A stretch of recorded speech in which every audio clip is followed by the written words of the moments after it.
L'indice CAC 40 termine la séance au-dessus des 6500 points après la publication des chiffres rassurants de l'emploi aux États-Unis. Parmi les valeurs qui se sont distinguées vendredi, on retrouve Vivendi. Le groupe de médias indiquait être en négociation avec le véhicule d'investissement coté en bourse, le SPAC, du milliardaire Bill Ackman, Pershing Square Tontine Holding, concernant la cession d'un bloc 10% du capital de la filiale Vivendi Universal Music Group.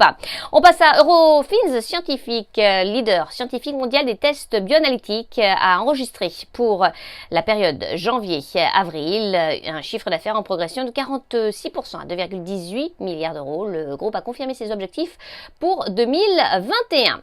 Dans le reste de l'actualité, GTT, le spécialiste des membranes cryogéniques pour le transport de gaz naturel liquéfié, a reçu une commande pour la conception de 2 grands réservoirs de stockage de GNL à intégrité totale à membrane de la part de China Shengda Engineering. Et puis Air Liquide, le spécialiste des gaz industriels, et PAO Severstal, un des principaux producteurs d'acier, ont signé un nouveau contrat de long terme pour la fourniture d'oxygène au site de Severstal Cheranke en Russie. Air Liquide investira autour de 60 millions d'euros dans la construction d'une unité de séparation des gaz de l'air de dernière génération sur ce site. À New York, c'est Sabrina Cagliosi pour Trading Central. Je vous souhaite une très belle fin de journée à tous. À demain.